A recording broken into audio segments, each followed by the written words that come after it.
سامعین، اگر آپ یوٹیوب پہ سرچ کریں گے تو عید الفطر کی نماز کا طریقہ اور عید الفطر کی نماز کی نیت کی ویڈیوز یوٹیوب پہ بے شمار اپلوڈ ہیں، لیکن بہت سے لوگ دیکھنے کے باوجود بھی نہیں سمجھ پاتے ہیں، کیونکہ باقی نماز سے عید الفطر کی اور بقرعید کی نماز تھوڑا الگ ہے۔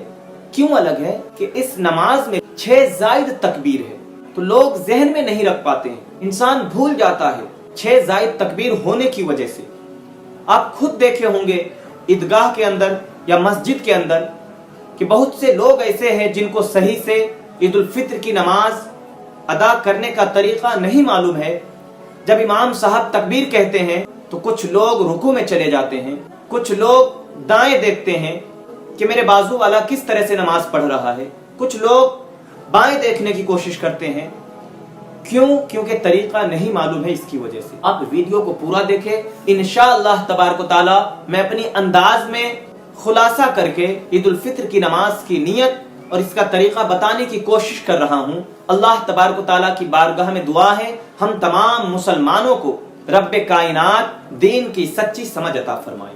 محترم حضرات، عید کی نماز اور بقرعید کی نماز 2 رکعت واجب ہے، مرد حضرات پر واجب ہے، عورت پر عید اور بقرعید کی نماز واجب نہیں ہے، لازم نہیں ہے۔ خواتین حضرات اپنے گھر کے اندر جس جگہ پہ وہ رہتی ہے، جس معاشرے میں رہتی ہے، جو شہر میں رہ رہی ہے، جس بستی میں رہ رہی ہے، اگر وہاں پہ کوئی مسجد ہے، اس مسجد میں پہلے پتہ لگائیں کہ 7 بجے نماز ہے یا 7:30 بجے نماز ادا ہو رہی ہے یا 8 بجے عید الفطر کی نماز ادا ہو رہی ہے۔ جب وہاں نماز ادا ہو جائے تو خواتین حضرات تنہا الگ ہو کر کے 2 رکعت نفل کی نیت کر کے شکرانے کی نماز اپنے گھر میں پڑھ لیں۔ نیت سماعت کریں، اس طرح نیت کرنا ہے: نویت ان اصلی للہ تعالی رکعتي صلاۃ عید الفطر مع 6 تکبیرات زائدۃ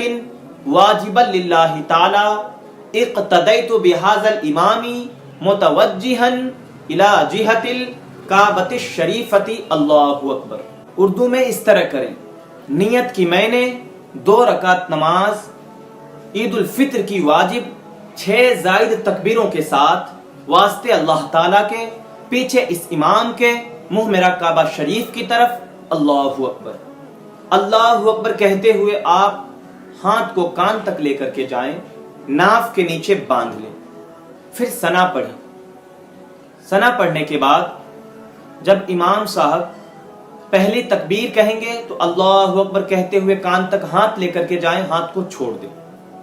دوسری تکبیر میں جب امام صاحب پھر اللہ اکبر کہیں گے، آپ کان تک ہاتھ لے کر کے جائیں، دوسری تکبیر میں پھر ہاتھ چھوڑ دیں۔ تیسری تکبیر میں جب امام صاحب اللہ اکبر کہیں گے، آپ اللہ اکبر کہتے ہوئے ہاتھ کو کان تک لے کر کے جائیں، ہاتھ کو ناف کے نیچے باندھ لیں۔ پھر امام صاحب سورۃ الفاتحہ پڑھیں گے، آپ باغور سنیں، سورہ پڑھیں گے سورۃ الفاتحہ کے بعد، اب سورہ بھی سماعت کریں، اس کے بعد پھر رکوع کریں، سجدہ کریں۔ دوسری رکعت میں جب آپ اٹھیں گے تو اٹھتے ہی آپ اپنے ہاتھ کو ناف کے نیچے باندھ لیں۔ پھر امام صاحب سورۃ الفاتحہ پڑھیں گے، آپ سنیں، سورۃ الفاتحہ کے بعد ایک سورہ پڑھی جائے گی، آپ وہ بھی سماعت کریں۔ پھر امام صاحب دوسری رکعت میں جب پہلی تکبیر بولیں گے، اللہ اکبر کہتے ہوئے آپ کان تک ہاتھ لے کر کے جائیں، ہاتھ کو چھوڑ دیں۔ دوسری تکبیر میں پھر ہاتھ کو کان تک لے کر کے جائیں، ہاتھ چھوڑ دیں۔ تیسری تکبیر میں پھر کان تک ہاتھ لے کر کے جائیں، ہاتھ چھوڑ دیں۔ چوتھی تکبیر میں بغیر ہاتھ اٹھائے آپ رکوع میں جائیں، رکوع سے اٹھنے کے بعد سجدہ کریں، باقی نماز جس طرح پڑھتے ہیں، تشہد میں بیٹھیں، تشہد پڑھیں، درود ابراہیم پڑھیں، دعائے معصورہ پڑھیں، پھر سلام پھیریں۔ سلام پھیرنے کے بعد آپ خطبہ سماعت کریں، پھر دعا کریں۔ اللہ تبارک و تعالیٰ کی بارگاہ میں دعا ہے کہ رب قدیر ہم تمام مسلمانوں کو نبی کریم صلی اللہ تعالیٰ علیہ وآلہ وسلم سے بے پناہ محبت کرنے کی توفیق عطا فرمائے۔ دین کی بات کو دوسروں تک پھیلانا صدقہ جاریہ ہے۔ ثواب کی نیت سے ویڈیو کو زیادہ سے زیادہ شیئر کریں۔